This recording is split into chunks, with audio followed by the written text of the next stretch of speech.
अस्सलाम वालेकुम, welcome to my channel English literature lovers ji. तो आज का जो हमारा टॉपिक है वो है Coleridge view on Wordsworth poetic diction.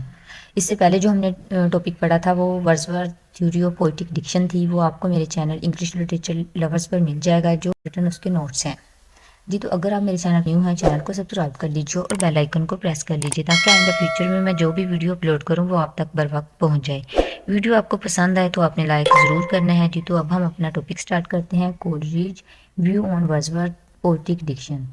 ये कोलरिज का व्यू था जो इन्होंने वर्ड्सवर्थ ने पोएटिक डिक्शन दी थी ना, थ्योरी, उस पर ये व्यू कर रहे हैं, बात कर रहे हैं। कोलरिज बुक्स, इनकी जो बुक थी वो बायोग्राफिकल लिटरेरिया में इन्होंने बताया है 1817 में वो पब्लिश हुई थी। टाइटल वाज, उसका जो टाइटल था वो ऑटोबायोग्राफिक लिटरेरिया था।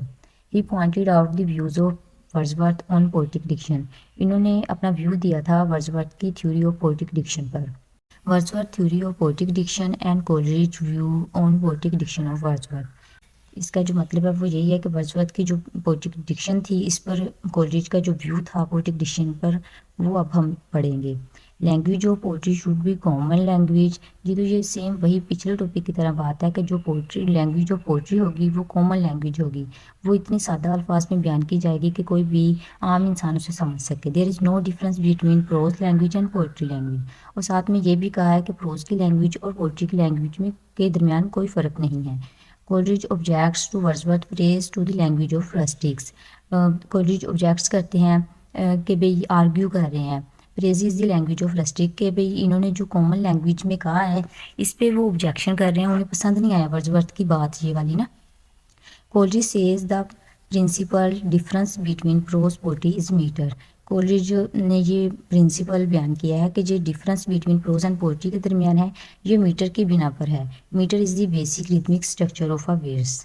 ये बेसिक रिदमिक स्ट्रक्चर होता है किसी भी वर्स का। Coleridge objection of Wordsworth theory जी। तो अब हम कोलरिज का ऑब्जेक्शन देखते हैं वर्ड्सवर्थ की थ्योरी पर। These views are applicable only to some kind of poetry. इनके जो व्यूज़ थे वो सिर्फ कुछ ही किस्म की पोएट्री पर लागू होते हैं।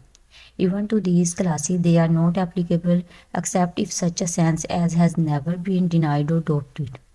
As a rule, they are usually not injurious and therefore either need not or ought not to be practiced.